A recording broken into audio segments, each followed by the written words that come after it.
Ciao zusammen, willkommen zurück beim «Hör's Podcast».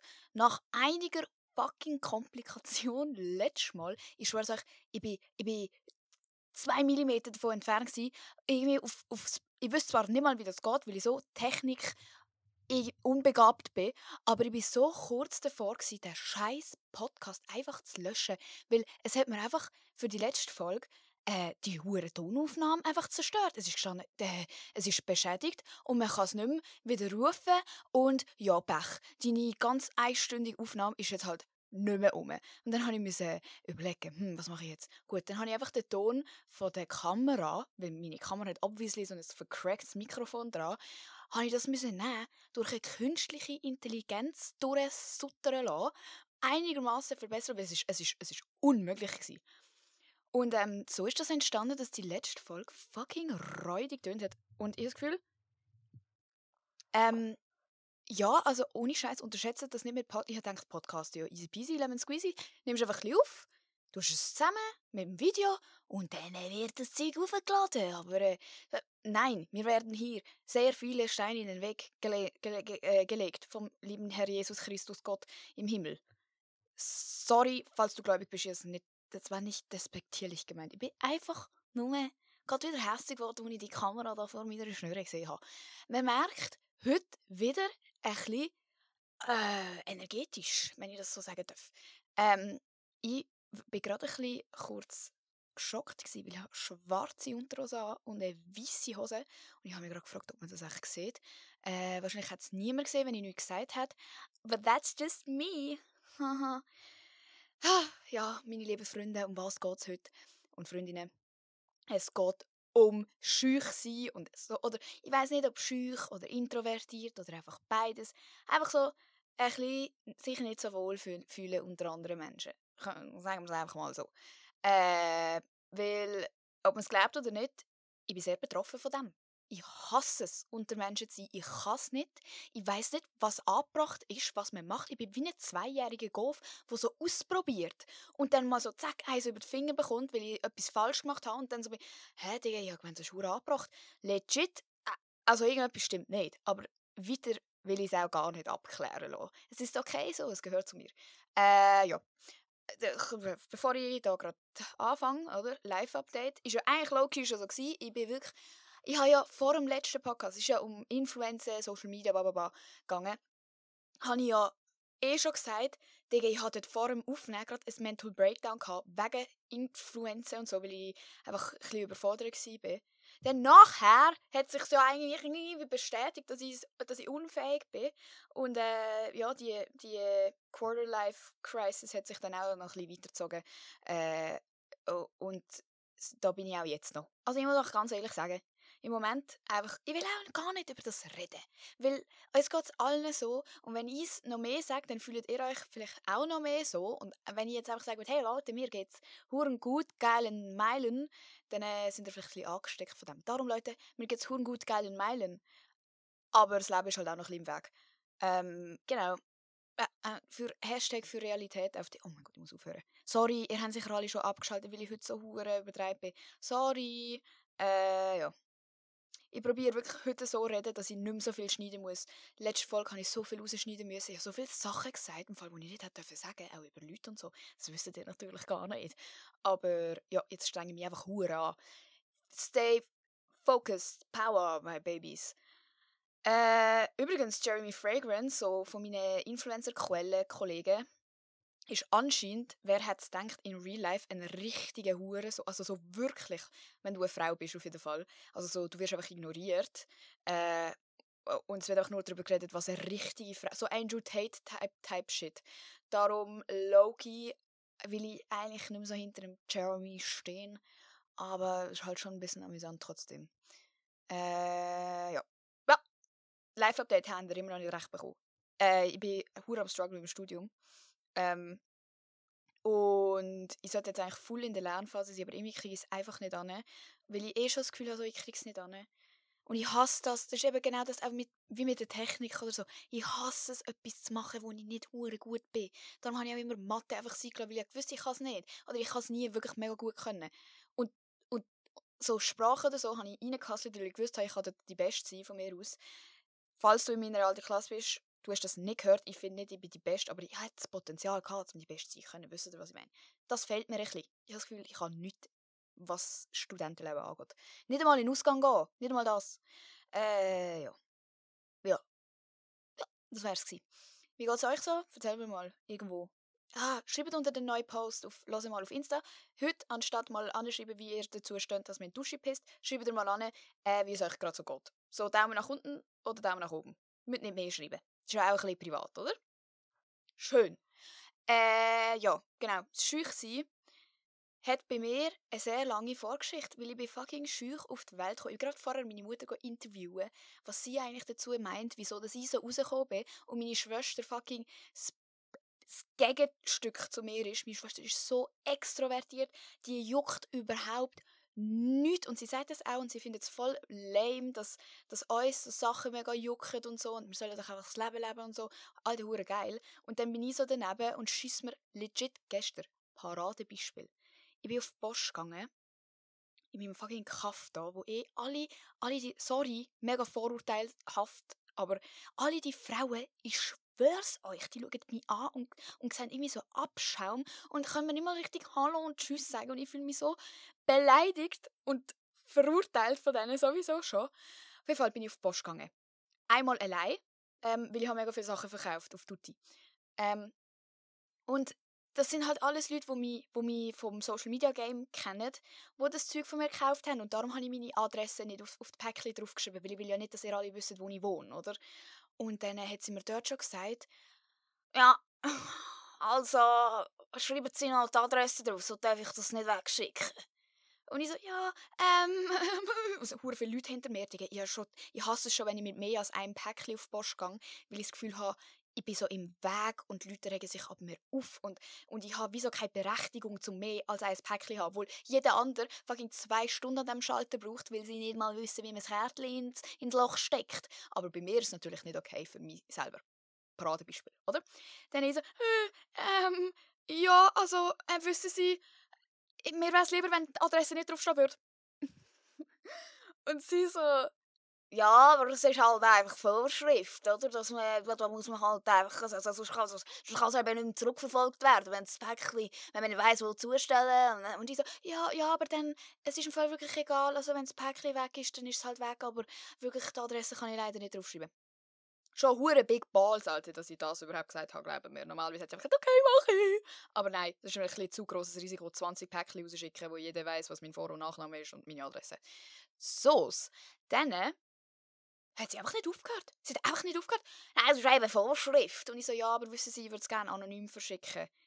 Ja, also, diesmal ist klar, aber wirklich fürs nächste Mal, oder? Queen Slay. Girlboss. Danke, liebe Frau Post. Dann komme ich extra am nächsten Tag, weil ich hure viele Päckchen immer noch hatte, mit meiner Mami, mit dem Auto. Und ich habe zu meiner Mami, wenn ich gestresst bin, ich fange an Dänisch zu reden. Ich so, min mor, jeg tør ikke gå derhen, fordi hun var bare meget, meget sur sidste gang. Das heisst so viel wie, Mama, ich traue mich nicht reingehen, weil letztes Mal war sie mega gemein. Gut, gehen wir rein. Sie sagt, meine Mami hat gesagt, meine Mami ist eigentlich auch mega schüch, aber meine Mami so, okay, wenn sie etwas sagt, ich rede für dich. Wir tun so, als wäre es Mini-Päckchen. Ich extra mit der Cap gegangen, mit der Kapuze, mit einer fetten Jacke, dass ich so verschleiert bin und die Frau mich vielleicht gar nicht wiedererkennt. Alter! Sie hat wirklich nicht gecheckt, dass ich einen Tag vorher genau das gleiche Problem mit ihr hatte. Wieder die gleiche Frau. Ja, können Sie noch die Adresse schnell draufschreiben? Und meine Mami einfach so nichts ahnend so, kann man es nicht ohne draufschreiben verschicken? Nochmal genau das gleiche Prozedere. Nein, das ist Vorschrift. Und meine Mutter wieder, ja, es ist aber, wenn das Päckchen verloren geht, geht es halt verloren. Nein, aber es geht darum, es ist Vorschrift, man muss wissen, wann man es wieder zurückbringen kann. Dann, ja, das habe ich nicht gewusst. Ja, wenn Sie es noch draufschreiben. Und dann habe ich wieder gesagt, nein, also, wirklich, es sollte wirklich anonym bleiben. Und anstatt einfach die Frau anschauen und sagen, hey, sorry, ich verdiene mein Geld mit Social Media und es ist wirklich unvorteilhaft, wenn Leute meine Adresse kennen, weil einfach das kritisch ist. So. Einfach habe ich so drumherum geredet und so, ja, nein, es wäre eben wirklich gut. Alter, heb doch die Fresse, du Dumme. Also an mich selber, nicht an die Frau. Sie muss ja auch nur die Vorschriften einhalten. Obwohl ich es sehr komisch finde, weil ich schon sehr oft so Päckchen verschickt habe. Vielleicht haben sie ja die Regeln geändert. Wer weiß. Dann, ja, aber wirklich für das nächste Mal. Also jetzt mache ich es, aber nächstes Mal. So, jetzt habe ich immer noch ein fucking Päckchen, das ich verschicken muss. Und ich weiss nicht, was mache ich mit dem einen fucking Päckchen. Ich weiss nicht, ob ich jetzt an eine andere Poststation fahre, wo sie es vielleicht nicht checken oder so. Oder einen Fake-Namen anschreiben. Ich habe wirklich überlegt, so Emma Papalula, Papabastrasse, Basel oder so. Als ob die das anschauen. Ich weiss nicht, aber ich bin auf jeden Fall seitdem wirklich so konstant darüber nachdenken, was mache ich mit dem Päckchen? Was könnte ich machen? Was mache ich nächstes Mal, damit ich nicht mit dieser Frau so reden muss und damit ich nicht konfrontiert werde? So, Bro, wirklich, ich bin 19, bald 20 und meine Mutter muss mit mir auf die Post kommen, weil ich Angst habe, dass mich die Postfrau zusammenschießt. Dann sind wir raus. Meine Mutter so, aber die war ja noch recht freundlich gewesen. Also sie hat ja nett gesagt. Ich so, was? Ich habe fast angefangen heulen, Digga. Sie war wirklich nicht nett gewesen. Sie war nicht nett gewesen. Sie hat so einen judgmental Dorffrauenblick drauf gehabt. Das ist auch wieder sehr stereotypisiert und eine scheiß Aussage von mir, aber wir sind da nicht in meinem Studium, sondern in meinem Podcast. Okay? Danke. Ich muss gorbsen. Ich habe nämlich Cola getrunken. Okay. Aber wir können verheben. Genau.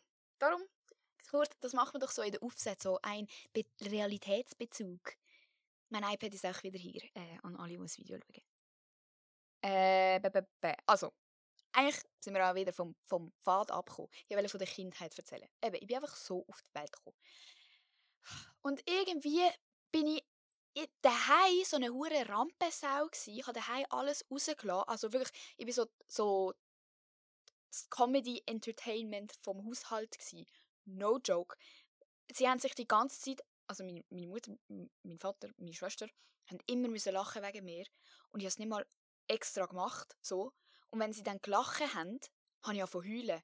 Weil ich habe alles hure ernst gemeint, was ich gesagt habe. Und anscheinend, ich weiß halt auch nicht, was ich selber gesagt habe, aber anscheinend war es lustig, so unintentionally funny.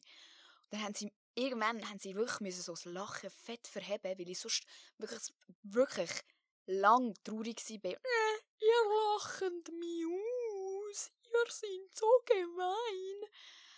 Und irgendwie eben daheim, aber trotzdem so ein hure hyperaktives, funny Saugofen-Kind. Und dann gegen aussen musste ich Sonnenbrille, ich habe das auch schon in der ersten Folge erzählt, habe ich Sonnenbrille angelegt. Egal, was für Wetter war. Und wenn es fucking donnert hat, die kleine Emma ist nicht ohne Sonnenbrille rausgegangen, weil ich nicht wollte, dass die alten Frauen und Männer zu mir ankommen und sagen, «Ja, du bist aber dein Herz.» Nein. Weil sie sind immer gekommen wegen meinen blauen Augen. «Oh ja, du bist aber hübsch.» Nein. Und wenn ich die Sonnenbrille abziehen musste, das ist nicht gegangen. Bro, und so ist das, glaube ich, einfach entstanden irgendwie. Meine beste Kollegin hat immer auch für mich fragen, so im Kindergarten, ob ich aufs WC gehe. Hat einfach alles für mich müssen reden. Eben, und am einen Tag habe ich ja ein verfaultes Mandarinli gegessen, weil meine beste Kollegin nicht dort war. Und ich mir nicht getraut habe zu sagen, dass es verfault ist. So vom Samichlaus-Säckchen. Und ich habe schon so viele so Sachen gemacht, wo ich einfach hätte können kurz sagen, nein, das kann ich nicht gern. Und es wäre so ein kleinerer Pain gewesen, als alles, was ich sonst gemacht habe, nur zum nicht auffällig sein oder diesen Leuten gefallen oder irgendwie niemand offenden oder so. Digga. So schlimm. Und irgendwie habe ich auch vielleicht, ich kann es mir so vorstellen, dass ich halt auch nie ein Bedürfnis hatte oder so den Nutzen gesehen habe, ihm irgendwie müssen anvorreden oder irgendwie ein bisschen offener sein oder so. Weil ich habe immer Leute gehabt, die das für mich gemacht haben. Meine Schwester, grösste Fresse auf der Welt. Sie ist mich verteidigen, wenn irgendjemand gemein zu mir war. Meine beste Kollegin, zero fucks. Alles für mich gemacht. Shoutout Cecil. Queen. Dann wenn ich etwas in der Schule war, also ich bin auch zu meiner Mutter gerannt und sie ist die Leute zusammenschießen. Turns out, dass ich die Geschichte dann immer halbes noch verdreht habe, weil ich Angst hatte, dass ich zusammengeschissen werde. Und dann hat meine Mutter Leute zusammenschießen, die gar nichts falsch gemacht haben. Hat dann herausgefunden, dass ich gelogen habe. Und dann habe ich erst recht einen Zusammenschiss bekommen. Und ja, irgendwann hat sich das dann so ein bisschen verbessert. Ich glaube, als ich auf Dänemark gezogen bin, wie alt bin ich da gewesen? Halt, ich weiß nicht, 8, 9. Und in eine neue Klasse gekommen bin. Und dort habe ich wie müssen. Also entweder ich musste reden oder ich war das grösste Opfer auf der Welt gewesen.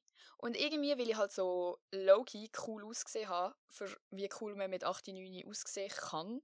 Und so, weisst, ich hatte ein iPhone, damit ich mit meinem Vater aus der Schweiz reden kann. Alter, ich war die coolste in der Klasse gewesen. No joke. No joke. Wegen diesen, wie heissen die? Oh mein Gott, wie heissen die Stifte, die man ausradieren kann? Das hat es in Dänemark nicht gegeben. Also weißt du, ihr wisst doch welche, die haben wir immer gehabt. Wie heissen die? Oh mein Gott. Sorry. Kann mir irgendjemand nachher schreiben, wie die heissen? Das stört mich hure. Ich hatte die gehabt und alle so auf die gegeiert. Ich habe dann die Leute so angefangen, so, ich habe die wie manipuliert. Ich habe denen dann so gewissen, coolen, habe ich dann eine geschenkt. Und dann bin ich plötzlich auch cool gewesen, weil sie auch so einen Stift von mir bekommen haben. Nein, aber auf jeden Fall, dort habe ich wie so halt gecheckt, so, okay, sie finden mich cool, also ist es auch nicht so schlimm, wenn ich jetzt meine Fresse öffnen tue. Ich habe aber auch bis ich eine Zahnspange hatte, habe ich im Fall mega Issues gehabt. Ich habe nicht wegen dem, weil ich so schlimme Zähne hatte, habe ich nicht mit den Leuten reden und habe immer so die Hand vor das Maul genommen, egal was ich machte. Meine Hand war vor meinem Maul. Digga, wie komisch. Also wirklich, wer hätte es gejuckt, wenn ich einfach angestanden wäre und normal da hätte, aber nein, scheuche Emma, insecure ass, overthinking ass, so reden. Dumme. Sorry, ich bin niemand Front, was er macht, aber ich front einfach nur mich selber. Und dann bin ich in die Bett gekommen, also Oberstufe. Und dort hatte ich dann eine Kollegin, die zum Glück, Alter, sie ist auf mich zugekommen, bevor wir überhaupt in die Klasse reingekommen sind. Das ist ja meistens so, man kriegt so eine Klassenliste und man sucht so auf Insta und so. Sie hat mich auf jeden Fall dann gefunden und ist schon mit mir befreundet gewesen, bevor wir überhaupt dort angekommen sind. Das heisst, ich habe wie gewusst, boah, ich habe jemanden. Und sie war so hure das It-Girl gewesen. Also wirklich, sie hat sich dürfen schminken, sie war mega hübsch gewesen, sie hat schon so Brüste gehabt.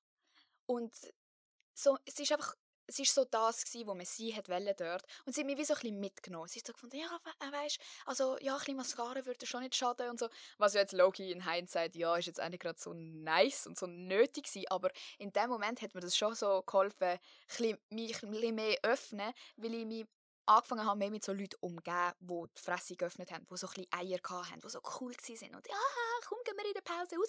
Digga, am liebsten wäre ich in der Pause auf dem fucking WC hocken geblieben. Habe ich auch genug aufgemacht in meinem Leben. Aber sie hat mich wie so mitgenommen. Und es war eine mega toxische Freundschaft und ich will nie mehr mit dieser Person überhaupt etwas zu tun haben. Aber sie hat mir mega geholfen mit dem, weil wir haben dann auch zum Beispiel, wenn wir auf Basel sind, shoppen, wie das coole Mädchen halt gemacht haben damals, hat sie mir so Challenges gegeben. Sie hat wirklich so gesagt, so, nein, jetzt gehst du mal die fragen, wo das und das ist. Und wir haben uns wirklich so, ich habe mich so 10 Minuten müssen vorbereiten, so, nein, aber was sage ich? Nein, ich kann das wirklich nicht. Nein, so hinter dem Regal versteckt, so, was muss ich genau sagen? Gib mir irgendeinen Plan und so. Und dann hat sie das mit mir gemacht, bis ich es fucking können. Also können, ich kann es heute noch nicht so recht, aber bis ich es wirklich, also ich hätte das früher nie im Leben gemacht. Ich wäre legit lieber heimgegangen, ohne das Heilmittel für Krebs, als mich fragen, wo im Regal das hure Heilmittel für Krebs steht. Ich meine es ganz ernst, so fucking tragisch und absurd das tönt und makaber, aber so wäre es no joke gewesen. No joke. Und darum bin ich sehr dankbar für die Freundschaft, obwohl sie auch richtig scheiße war. Und danach ist es irgendwie wie so von selber aus gekommen, dass auch wenn ich mega schüch, ich bin immer noch, das ist also wir reden jetzt von so Teenie-Jahr jetzt, so auf dem Zeitstrahl von dort bis jetzt, Stand heute ist das auch so. Wenn irgendetwas mich unsicher macht, oder wenn ich eigentlich so, Bro, ich bin am Panik schwitzen, ich würde am liebsten heimrennen, die Leute merken mir das nicht an. Weil ich das so kompensiere mit einem Hurensohn sein. Es ist scary. Also wirklich, wenn du mich siehst und wir miteinander reden und meine erste Reaktion auf dich ist, die irgendwie fronten und du bist kein Hurensohn zu mir gewesen. Wenn du scheiße zu mir gewesen bist, okay, dann fronte ich dich halt, weil du scheiße zu mir gewesen bist. Aber wenn du ganz normal zu mir tust und ich mache so Sprüche und so, ihr müsst euch vorstellen, wie mit dem Flavio. So das Roast-Video mit dem Flavio, das bin ich, wenn ich schüch bin. Und das ist so fucked up. Eigentlich müssen wir denken, wenn man so ein Video von mir sieht oder eben wenn jemand in Real Life so mit dir so Witzli macht und so Sprüchli und good times, dann kannst du davon ausgehen, wow, die Person ist mega offen, mega lustig mit der, die hat voll die grosse Fresse. Nein, Digga, das ist nur Unsicherheit. Weil ich weiss, mir ist von klein auf schon gesagt worden, dass ich gute Sprüche habe und oh mein Gott, mega schlagfertig. Das ist so etwas, wo ich wie sicher bin drin. Und das ist meine sichere Rolle, wo ich einnehme, wenn alles andere unsicher ist und wenn ich keine Ahnung habe, was mache, zack, dann roaste ich die halt einfach, bis du wahrscheinlich denkst, ich bin eine dumme Sau. Meistens finden die Leute eben sogar noch lustig und das ist eben dann mega gut, wenn du so merkst, die fühlen das, gut, dann mache ich weiter. Und dann ist so die Safe-Rolle. Darum, Pro-Tipp von mir, roastet einfach die Leute. Nein, macht es nicht. Die meisten Leute wissen nicht, wie man das nicht macht. Ich glaube, ich habe einen Bonus, weil ich so klein und herzig aussehe und dann nimmt man es nicht so ernst. Ich muss wieder gurpsen. Okay. Ich trinke im Fall fucking jedes Mal vor dem Podcast Cola. Okay, nein, ich trinke auf den ganzen Tag Cola, das ist das Problem. Ja, also das ist wirklich mein so Coping-Mechanism, den ich ganz offen sagen muss. Falls es irgendjemand hört, der schon Victim von meinem Coping-Mechanism geworden ist, es tut mir gar nicht leid. Sorry, ich nutze deine Hilflosigkeit sehr gerne aus, dass ich 1 Sekunde nicht so nervös bin in einer sozialen Situation. Und ja, mein jetziger Stand, vielleicht einfach, weil ich das Gefühl, mega viele Leute sind schüch und introvertiert und schämen sich so dafür. Ich schäme mich ja auch.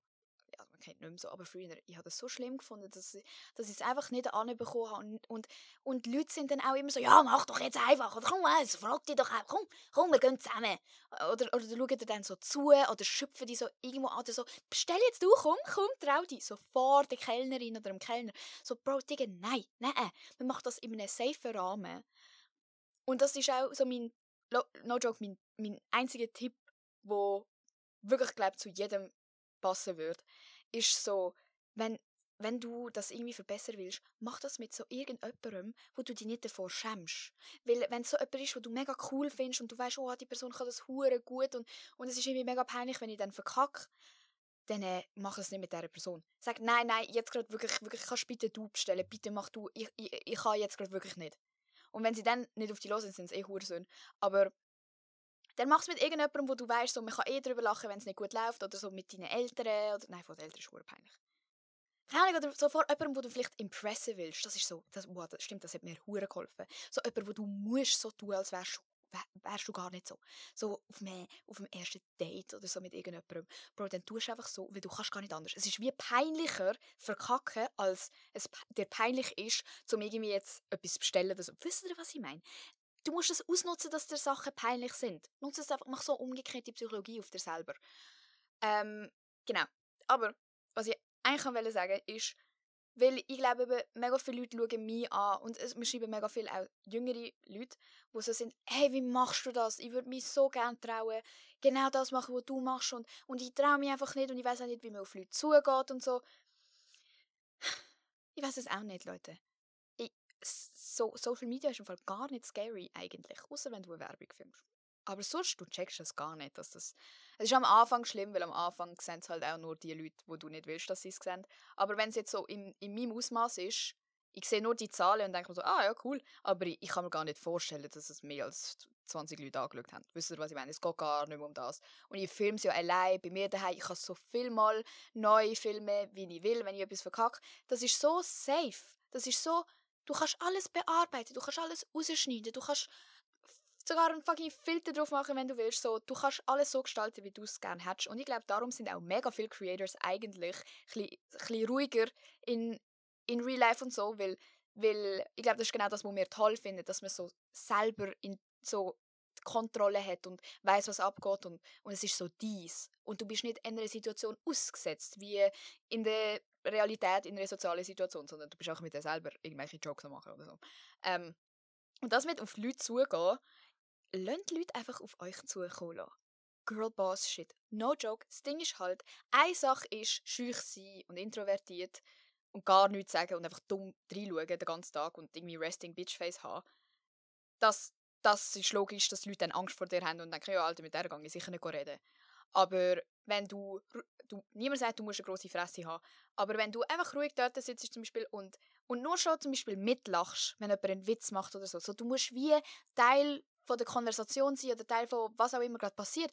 Einfach ein Lachen oder ein ja, der war gut gewesen. Oder «Hä, wie hast du jetzt das gemeint?» So irgendwie Rückfragen stellen oder so, aber eigentlich von dir selber gar nicht viel erzählen, gibt den Leuten wie so das Zeichen, aha, ja, sie redet ja auch mit oder so, sie hat es auch mitbekommen oder so. Aber wenn du gar kein Teil davon bist, dann juckt es die Leute auch überhaupt nicht, was mit dir ist. Dann laden sie dich nicht ein, dann fragen sie nicht, kommst du auch mit? Dann bist du einfach so ein Teilchen im Universum, wo niemand juckt.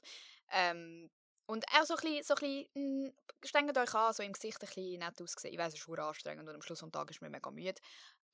Aber wenn es euch wichtig ist, meine ich so. Wenn es nicht juckt, ist auch scheißegal. Aber ich glaube, die meisten, die sich das da jetzt zu Herzen nehmen werden, sind so Leute wie ich, die so denken, wie kann ich das besser machen? Es ist so peinlich. Ja. Und eben, weil ich nicht will, dass alle denken so, oh mein Gott, Emma, die hat so big balls, wow, die ist so, ich wünschte, die wäre so extrovertiert und so. Ich erzähle euch jetzt meine Situation. Stand heute, wie ich so durch den Alltag gehe und was mir so für Gedanken durch den Kopf gehen. Erstens, wenn ich allein unterwegs bin, ich bin den ganzen Tag am Stress schwitzen. Und nicht nur das, ich habe dann auch noch die ganze Zeit Angst, dass ich stinke, weil ich weiss, ich bin am Stress schwitzen, weil mich alles stresst und ich habe das Gefühl, alle beobachten mich und alle judgen mich gerade und alle finden mich scheiße, die mich auf der Straße sehen. Und oh, der nächste Typ, der um die Ecke kommt, wird mich sicher ausrauben. Und so wirklich so, oh mein Gott, ich habe wirklich so crazy Gedanken und ich habe das Gefühl, die ganze Welt ist schlecht und gegen mich. So, dann verhalte ich mich noch anders, weil ich irgendwie Angst habe, dass ich stinke. Dann will ich den Leuten nicht zu nahe kommen. Dann will ich sagen, so, Alter, komm mir nicht nach, ich glaube, ich stink. Dann sagt die andere Person, Alter, du stinkst gar nicht. Dann tue ich so zu fest, zu ehrlich über die Sachen reden, weil ich so denke, es ist weniger peinlich, wenn ich selber sage, so, oh, ich stinke hure. Aber anstatt, wenn die Person auch denkt, boah, die stinkt hure und merkt es nicht mal. Aber dann denke ich so, ja, hat die gar nicht gesagt, hat es die Person vielleicht gar nicht gecheckt. Und ich stinke ja anscheinend gar nicht. Jetzt bin ich einfach ein Opfer, das denkt, sie stinkt. So, und dann tut es so hure spiralen. Und so laufe ich auch den ganzen Tag rum. No joke. Ich wirke vielleicht cool und so, wow, mir juckt nichts und lustiges Girl. Aber in meinem Kopf innen ist der ganze Tag, oh mein Gott, was hat das jetzt bedeutet? Wieso hat er das jetzt gesagt? Wieso hat sie mich jetzt so angeschaut? Habe ich jetzt etwas Falsches gesagt? Boah, ich glaube, das ist jetzt scheiße, was ich gesagt habe. Hä, ist das jetzt ein Witz gegen mich gewesen, oder ist das einfach ein allgemeiner Witz gewesen, wo mir jeder Person gesagt hat? Oh mein Gott, die Person hat vor mir in der Vorlesung hat gerade meine fucking Story angeschaut. Was hat sie jetzt gerade gedacht, wo sie die Story angeschaut hat? Weiss sie, dass ich hinter ihr sitze? Oh mein Gott, was ist, wenn sie es jetzt irgendjemandem schickt und sagt, oh mein Gott, schau mal, wie peinlich. No joke. Den ganzen Tag. Das heisst, es macht mich halt auch extrem müde. Und ich glaube, das unterschätzen mega viele Leute, die vielleicht nicht so relaten können mit dem. Es ist wirklich für Leute wie mich mega, mega anstrengend in sozialen Situationen. Und darum kann es auch mal sein, dass jemand wie ich, und man muss natürlich nicht Rücksicht nehmen auf das unbedingt, aber einfach, dass man es vielleicht versteht, Leute wie ich sind dann vielleicht irgendwann nach 2 Stunden an einer Party sehen pisst aus und gelangweilt aus. Einfach weil es so anstrengend ist mitzumachen, dass man wie ermüdet und Energie gar nicht mehr hat, um so mitmachen und wirklich so präsent sein oder so. Man ist eben nur noch so ein Teilchen im Universum, wo irgendwie noch so am existieren ist, aber nicht mehr richtig sich aufraffen kann, um aktiv Teil vom Ganzen zu sein. Und das will ich jetzt einfach sagen, weil ich habe das Gefühl, ich mache das auch bei Leuten, die noch schlimmer mit dem sind als ich. Denke ich mir so, oha, mega rude. Nimm es so als Beleidigung auf, obwohl es ja gar nicht mit einem selber zu tun hat. Es ist einfach, die Person mag nicht mehr und ist erschöpft oder fühlt sich vielleicht auch gar nicht wohl oder so. Und das ist auch okay, so, es muss sich nicht jeder in jeder Situation wohlfühlen. Aber es hilft dieser Person fix auch nicht, wenn du sie dann judgest dafür, wie sie sich gerade, also ausser, eben, ich meine jetzt einfach wirklich nur, wenn jemand so ein bisschen schüch ist oder irgendwie wie sagen wir dem, abwesend oder so. Und nicht, wenn man wirklich etwas Böses macht. Aber wirklich so, die Person macht eigentlich niemandem etwas, sie ist einfach so ein bisschen, ja okay, laden wir nächstes Mal vielleicht nicht mehr ein. Laden sie doch vielleicht trotzdem ein. Weil wirklich, und auch so Leute, ich bin so jemand, die sagen immer Nein. Wenn jemand fragt, hey, kommst du mit? Nein. Hey, wenn wir dort? Nein. Hast du Lust? Nein. Aber es bedeutet mir trotzdem etwas, dass meine Friends mich trotzdem fragen. Weil wenn das so ist, so, die Leute entscheiden für dich, weil ja, du sagst ja immer Nein. Ja, okay, mache ich vielleicht, aber wenn ich die Option bekomme, ist es wie so, okay, haben mich vielleicht trotzdem dabei haben wollen. Wisst ihr, was ich meine? Consider that. Und auch jetzt noch, meine Situation ist auch immer noch so, dass es mir vor gewissen Leuten so peinlich ist. Ich kann immer noch nicht bestellen zum Teil. Und vor anderen Leuten juckt es mich gar nicht. Und es hängt immer davon ab, ob ich das Gefühl habe, die Person kann das besser als ich oder kann es schlechter als ich. Wenn ich mit jemandem bin, der noch viel schücher ist als ich, Bro, ich habe die grössten Eier auf der ganzen Welt. Ich gehe von mir aus reklamieren, dass die Pommes latschig sind, wenn meine Kollegin das findet. Aber sobald jemand dabei ist, wo ich das Gefühl habe, ist besser in dem als ich, was übrigens 99% der Menschheit ist, dann bin ich einfach wie zurück in einem kleinen Mädchenkörper, wo einfach so, bitte, bitte, bitte red für mich, bitte hilf mir, sonst muss ich in die Hose pissen, bitte Cecil, bitte, geh zu ihr und sag, ich muss aufs WC. So, wirklich so schlimm und ich weiß auch nicht, ob das jemals weggehen wird. Und auch das mit dem introvertiert sein. Also, für Leute, die das nicht wissen, introvertiert ist das Gegenteil von extrovertiert. Und wenn du introvertiert bist, ist es erschöpfend für dich in sozialen Situationen.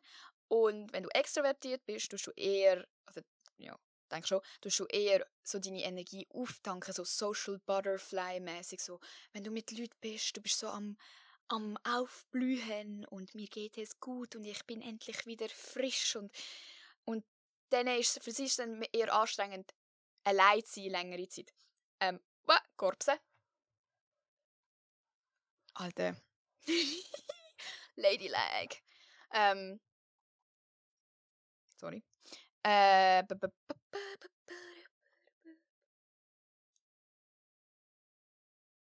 das ist jetzt genau so etwas, was ich rausschneiden muss. soll ich es einmal drin lassen? Leute, kleines wie sagt man, Fallbeispiel von was ich so rausschneide, wenn ihr seht, es hat Cuts drin. Einfach legit so einfach outzonen. Einfach irgendwie etwas. Was habe ich jetzt erzählen? Ah ja, extrovertiert, introvertiert. Genau, das ist so das. Und ich bin fucking introvertiert. Und es ist so fucking mühsam für mich. Weil ich würde gerne mehr machen und ich würde gerne immer können sagen, oh ja, fix, gehen wir da hin. Also so spontane Blendungen, das geht bei mir auch überhaupt nicht, weil ich kann mich dann wie nicht darauf vorbereiten. Es ist dann so, aber ich weiß ja gar nicht, was ich dann sage, wenn ich dort ankomme. Oder ich weiß ja gar nicht, was ich anlege oder wie ich aussehen werde oder welche Leute dort sein werden. Oder nein, das geht nicht. So, es ist mega schade, aber ja, ich muss auch einfach akzeptieren, dass ich so bin. Ich kann mich nicht in etwas reinzwingen, wo ich mich dann schlussendlich trotzdem mega unwohl fühlen werde und einfach so ein bisschen so tun, als wäre es nicht so. Es ist einfach so und es gibt genug andere Leute, die auch so sind. Und wenn man Friends hat, die das einfach irgendwie checken oder vielleicht sogar ähnlich sind, dann geht das auch wirklich auch. Und dann fühlt man sich irgendwie früher, habe ich das Gefühl, Leute haben das einfach nicht gecheckt an mir. Es ist so gewesen, oh, du bist so langweilig. Oh mein Gott. So, ja, bin ich, lass mich. Dafür hocke ich daheim und mache fake YouTube-Videos und bin 5 Jahre später Influencerin. Also, nein, aber wirklich. Für mich, falls sich jemand nichts darunter vorstellen kann, es ist bei mir wirklich so, zum Beispiel, ich bin einen Abend mit meiner Freundesgruppe zusammen. Und das sind ja wirklich close Leute. So. Mit diesen Leuten ist es noch weniger schlimm, als wenn ich irgendwie mit fremden Leuten an einem Event zum Beispiel bin. Aber jetzt einfach so mit Leuten, die ich eigentlich comfortable bin und mega gerne habe. So. Trotzdem, wenn ich 5 Stunden mit denen verbracht habe, Digga, ich brauche no joke eine Woche Pause. Also ich spüre es physisch. Na, die nächsten sicher 2 Tage, dass ich müde bin vom Reden. Und auch dann komme ich zum Beispiel heim und dann habe ich keinen Bock mehr mit meiner Mutter zu reden, weil dann denke ich, die hat heute schon so viel geredet. Dann ist es wie so, dann bin ich gemein zu ihr, obwohl sie ja eigentlich nichts dafür kann, aber mit meiner Mutter ist es eigentlich okay. Wir kommunizieren meistens in so, weil wir beide genau gleich sind. Aber zum Beispiel, wo meine Schwester noch bei uns gewohnt hat, früher, ist das auch ein riesiges Thema gewesen, dass sie dann gefunden hat, Alter, ihr ist scheiß asoziale voll hörst, ich würde gerne reden und will mit euch interagieren und ihr seid so fucking Mumien und mögt gar nicht. Und wir sagen, aber wir mögen nicht. So, ich glaube, wenn man ganz, ganz close ist, zum Beispiel auch, wenn man jetzt romantisch denkt oder so ein Freund, ich glaube, für mich wäre das der Tod, so einen richtig extrovertierten Freund haben, wo dann gar nicht, ich habe das Gefühl, wenn du wirklich so ganz gegensätzlich bist, kannst du gar nicht richtig nachvollziehen, wie es für die andere Person ist. Ich wäre dann so, Bro, was machst du die ganze Zeit 24/7 mit irgendwelchen Leuten? Und der wäre so, Bro, was bist du für eine lahme fucking Ente? Genieß mal dein Leben. Und ich genieße mein Leben, das checken aber viele Leute nicht. Ich genieße mein Leben, es geht mir super. Ich habe, weißt du, wie Spass daran, alleine Zeit verbringen, hier in meinem Scheißbett oder irgendwie mit meinen Tierchen oder so. Es ist wirklich super. Es ist nicht, dass ich denke, ich verpasse etwas oder so. Es ist nur, wenn ich mit den falschen Leuten zu tun habe, die mir das einreden, dass ich plötzlich denke, oh, vielleicht verpasse ich ja wirklich etwas oder so. Dann gehe ich fucking einmal in den Ausgang und denke mir danach wieder, ja, jetzt weiss ich auch wieder, wieso es mich so stresst. Weil es einfach nicht angenehm ist für mich. So. Ja, dann habe ich mir noch ein paar Tipps aufgeschrieben, die ich euch aber glaube auch schon auf TikTok gegeben habe zum Teil, weil ich habe mal so Videos gemacht zu «How to not schüch». Genau. Also ich habe ja schon ein bisschen so etwas gesagt, aber um es nochmal erwähnen, dass so mit sich ins Gespräch einbringen und einfach präsent sein, probieren, ich weiß, es ist verdammt schwierig, einfach, dass Leute merken, es gibt ein Lebenszeichen von dir. Und es ist mega oft im Fall auch so, das habe ich ja selber gemerkt bei Leuten, die wirklich extrem, extrem schüch sind, hat man dann wie so einen Instinkt so, sie probiert es ja. Oder ich rede übrigens jetzt immer von Frauen irgendwie, sorry, ich kenne nicht so viele schüche Männer, darum denke ich immer an Mädchen. Aber so, er ist irgendwie probiert es, ist doch mega herzig, komm, wir laden ihn ein. Oder komm, wir probieren den auch mal ein bisschen, so, so low-key halt so ein bisschen auf Mitleid, was auch nicht nice ist. Aber so besser als ein Hurensohn sein, oder so. Dann probieren es die Leute auch wirklich, wenn sie merken, du hättest eigentlich low-key schon Freude dran. Und das macht, glaube ich, schon noch viel aus, um nicht fucking depressed zu werden und denken, die ganze Welt hasst einem, wenn man sich selber auch ein bisschen Mühe gibt. Weil eben die Leute werden dir nicht einfach so in alles in den Arsch schieben, wenn du einfach dort schon eine Leiche bist, außer du bist irgendwie Madison Beer vom Aussehen her, dann vielleicht werden Leute in den Arsch kriechen, weil du hot bist. Aber das ist auch nicht der Point. Dann, oh mein Gott, mein Top-Tipp. Ich weiss nicht, ob das andere Leute etwas bringt, aber mir, oh mein Gott, ich bin so fucking gut geworden, wenn ich allein bin. Allein. Mit anderen Leuten, Aber wenn ich allein bin, so voll so, ja, grüezi, schönen Tag noch. Wenn ich einfach vorher mir so ein Skript in meinem Kopf ausdenke, 1:1 überlege, was würde ich sagen, wenn ich in diese Folge reinlaufe? Es ist eine fucking Folge, wer interessiert's? Die Frau schaut mich nicht mal an, wenn ich an die Kasse komme. Digga. Aber okay, ich sage das und das. Wenn sie das und das fragt, sage ich das und das. Wenn sie das und das sagt, dann ist das und das meine Antwort. Und am Schluss sage ich noch, danke gleichfalls, schönen Tag. Oder wenn sie nichts sagt, dann sage ich einfach, schönen Tag.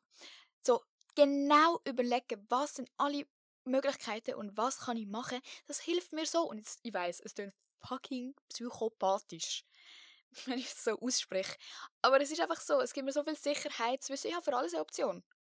Und vielleicht gibt es dann ein Szenario, wo ich mir gar keine Option überlegt habe, aber dann ist wie so, dann geht es so ein bisschen Freestyle ungefähr, weil man eine ähnliche Situation sich überlegt hat oder so. Also wirklich mit Bestellen, ich lerne das wie auswendig. Ja, gerne Nummer 70 mit noch extra Soße dazu. Danke vielmals. Queen, Slay. Die Person wird nie wissen, dass ich 15 Minuten vorher Paras geschoben habe und mir gefühlt auf Notizen aufgeschrieben habe, was ich sagen will. Oh mein Gott, ich kann Termin machen, Leute. Ich kann Termin machen. Ich habe letztens einen Frauenarzttermin gemacht. Frauenarzttermin. Ohne mich schämen nicht. Ich so, ja, grüezi. Ich würde gerne beim Doktor einen Termin machen. Slay. Ich habe einfach die ganze Zeit, als ich in der Warteschlange war, weil man das so im Kopf wiederholt. Und no joke, macht das mal, probiert es mal aus. Amix bekommt man dann trotzdem in der Situation ein Blackout. Aber scheißegal. Irgendwann funktioniert es. Dann, ich habe vorher schon angetönt, es ist mega angenehm, wenn man sich mit Leuten umgeht, die das verstehen oder die vielleicht selber auch so ein bisschen so sind. Aber das ist auch so ein bisschen in der Komfortzone, oder? Ist so ein bisschen «Ja, aber». Und darum so ein unangenehmer Tipp. Wenn du laute Kollegen hast, so richtig geben einen Fick, so wie meine Schwester zum Beispiel. Ich habe mich so geschämt immer mit ihr. Und es hat nichts mit ihr zu tun, aber ich habe einfach gedacht so, oh mein Gott, was werden die Leute denken? Und die Leute haben sich wahrscheinlich, okay, zum Teil vielleicht schon, aber meistens haben sich die Leute wahrscheinlich gar nicht gedacht. Wenn du mit so Leuten unterwegs bist, die einen Fick geben und dir sagen, jetzt tu mal nicht so blöd, komm, und durch den Laden säckeln und schreien und Fangis spielen, erstens ja, es ist unanständig. Zweitens, bringen dir irgendjemand um damit? Nein. So, es holt so ein bisschen den Stock aus dem Arsch. Für ein Zeitchen. Es ist auch fucking anstrengend und du wirst die Leute zum Teil hassen, aber es hilft. Weil du siehst dann, wie weit andere Leute gehen und wie wenig schlimm du bist, wenn du mal vergisst, Danke sagen oder so, oder wenn du mal nicht genau das sagst, was die Person hören will, oder wenn du einfach mal fucking die Fresse öffnest, so.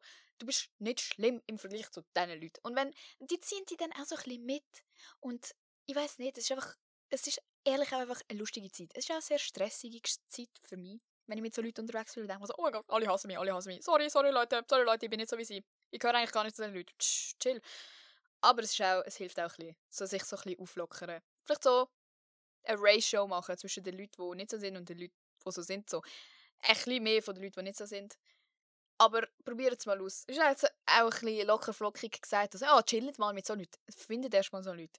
Aber ich habe das Gefühl, wir kennen alle so Leute.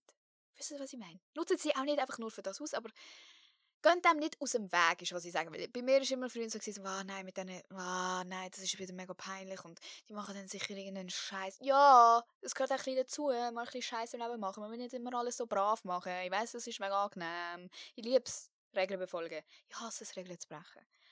Gar nicht Regeln brechen, aber so soziale Regeln, so ein bisschen herausfordern. So. Mal laut im Zug sein oder so. Slay. Genau. Dann das mit, wenn so Leute einem so probieren reindrücken, so, jetzt sprechst du mal, komm, zeig, was du drauf hast. Einfach Nein sagen und zuerst mal irgendwo allein probieren. Zum Beispiel eben im Coop mal ein bisschen mehr sagen als «Grüezi». Oder bei der Post, jetzt wie ich sage «Nein». Auch wenn es hure lame und pussyhaft von mir war, was ich gesagt habe, ich habe wenigstens etwas gesagt. Oder, keine Ahnung, eben einen Termin machen oder so. Wenn ihr es so macht, wie ich einfach plane und so, dann geht das auch wirklich auch. Ihr müsst euch wie in eine Rolle versetzen, wo so ich spiele jetzt einen Charakter, der fucking confident ist und die Person am Telefon kennt mich ja nicht. Ich könnte literally sagen, mein Name ist Amadeus Mozart und sie müsste sagen, grüezi wohl, was kann ich für sie machen? Die Leute reden mit so vielen Leuten am Tag, du bist ihr das kleinste Problem. Darum einfach so ein bisschen einen neuen Charakter erfinden für so Situationen und einfach allein ausprobieren. Bist du allein, und ich weiß, es ist auch mega schlimm, allein rumlaufen und so. Aber ich bin so oft allein auf Zürich, allein auf Basel, allein irgendwo rumgelaufen und allein selber Sachen müssen machen, dass ich wirklich, jetzt kann ich es wirklich besser, auch wenn Leute dabei sind. Es ist immer noch schlimm, wenn Leute dabei sind. Das habe ich schon 100-mal gesagt. Aber eben, probiert es einfach allein zuerst, damit ihr nicht so noch das Gefühl habt, ihr werdet ausgelachen oder judged oder so. Mega peinlich, habe ich das jetzt vor meiner Kollegin gemacht. Allein kann niemand etwas sagen. Ihr macht dann nachher ein Snap-Video an eure Kollegen, oh mein Gott, Leute, wisst ihr, was mir gerade so peinlich passiert ist? Sie sagen dann, ist ja nicht schlimm und es ist dann vorbei. Und dann das Letzte, was ich noch sagen kann, ist wirklich eben so mit den nahen Leuten auch ernsthaft mal so ein bisschen, falls es irgendwie in den Kontext passt, mal so ernsthaft darüber reden, so, Leute, aber wir wissen schon, dass es für mich mega schwierig ist. So, ich habe mega Probleme mit dem, ich weiß nicht, wie ihr das macht, zum Beispiel so sagen. Weil ich habe das Gefühl, mega oft, wenn jetzt jemand wirklich nicht so ist, checkt man das gar nicht und fragt sich, Alter, was ist mit der? Oder, judgt sie uns jetzt oder so? Und ich weiss, ich habe jetzt die ganze Zeit gesagt, so, wow, mega peinlich mit diesen Leuten um sie. Aber das ist ja nur das, was man sich im Kopf denkt und man denkt ja nicht, dass die Leute scheiße sind oder so. Sondern es geht ja wieder nur um mich selber, wenn ich das denke, so, was denken Leute jetzt von mir, wenn ich zu der Gruppe gehöre, die vielleicht ein bisschen stört oder so. Aber das heisst nicht, dass ich finde, die Gruppe ist scheiße. So, wenn ihr das ein bisschen erklärt, dann fühlen sich eure Mitmenschen wahrscheinlich auch viel weniger angegriffen, wenn ihr mal so einen Resting Bitch Face Tag habt oder mal einfach nichts sagt oder so. Oder immer sagen, nein, sorry, heute habe ich keine Zeit. Oder nein, machen wir nächste Woche oder so. Wenn sie wissen, das ist mega anstrengend für dich, dann verstehen sie es auch. Und wenn du auch ein bisschen, ich weiß, es ist mega schwierig, auch so Emotionen äußern oder so, weil das ist auch für mich ein Teil vom Schüchsein. So, ich will gar nicht darüber reden, weil ich habe Angst, judged zu werden für meine Gefühle oder so. Aber mal so sagen, wirklich offen sagen, so, hey, wirklich, ich verbringe mega gerne Zeit mit euch. Und es ist mega cool mit euch. Und sonst wäre ich auch nicht mit euch befreundet und ihr seid eine mega gute Kollegen von mir. Und es hat nichts mit dem zu tun. Aber, so ist es in meinem Kopf. Weil dann hören sie auch mal von deinem fucking Maul, dass du sie überhaupt gerne hast. Weil die fragen sich dann schon so, ja, Digga, hat sie uns überhaupt gern? Oder wieso genau sind wir überhaupt Kollegen? Ich glaube, das ist nachvollziehbar, was ich gerade gesagt habe. Es ist jetzt natürlich auch alles sehr extrem. Ich habe das Gefühl, nicht alle sind so schlimm in dem wie ich. Oder gewisse Leute sind auch noch schlimmer. Genau, aber habt einfach kein falsches Bild von mir. Ich bin so eine Pussy. So eine Pussy, Alter. Und ihr schreibt mir jeden Tag, oh mein Gott, du bist so cool. Nein, ich bin gar nicht cool. Leider nein. Aber ich probiere es. Und irgendwie bin ich auch cool, obwohl ich das habe, oder? Obwohl ich so bin. Können wir das als Motivation sehen? Ja, ich bin jetzt euer Vorbild. Chili Milli. Das ist auch übrigens ein oh mein Gott. Okay, ich ändere, was auch immer ich gesagt habe, ist mein Top-1-Tipp. Mein Top-1-Tipp ist, in einer unangenehmen Situation fange ich einfach an, dieses Schweizer Hochdeutsch zu sprechen. Amix, wenn ich einfach im Zug jemanden treffe von so früher, alte Klasse oder so, wir wissen gar nicht mehr, was schnurren. Ach, dann komme ich einfach so. Ich glaube, die hassen mich alle, aber es hilft mir Huren, das ist die Hauptsache. Ja, das wäre eigentlich auch schon alles zum Thema gewesen. Ich habe es verdammt lang wieder geschnurrt. Ich bin echt crazy, dass ich das kann. Ich glaube, ich muss nichts rausschneiden, Leute. Ich muss nichts schneiden. Es wird so viel besser als letzte Woche. Letzte Woche, ich habe wirklich sterben. Nein, nicht sterben, das ist verdammt übertrieben. Ich wollte einfach schlafen und bin bis um 3 Uhr morgens dran gewesen. So, vom 7 Uhr am Abend bis um 3 Uhr morgens. YOLO, Polo, Macarono. Habt ihr gewusst, ich habe mal auf Insta Spaghetti Bolognese geheißen? Spaghetti Bolognese. Ja. Ich wünsche, oh, goddamn, sorry, she got a raspy voice. Oh, sorry. Ich glaube, das muss ich... Nein, ist nicht... Sorry für eure Ohren. Ich glaube, das war verdammt laut. Egal, macht's gut. Ich wünsche euch eine schöne Woche. Vergesst nicht, hört mal auf Insta folgen und Bewertung, wo auch immer ihr das hört, hinterlassen. Einfach zum mein Ego pushen, weil ich sehr schüch bin und das Gefühl, ihr hasst mich alle. Goddamn. Wir sehen uns nächste Woche. Gebt mir eure Meinung unter dem Insta-Post. Tschüss.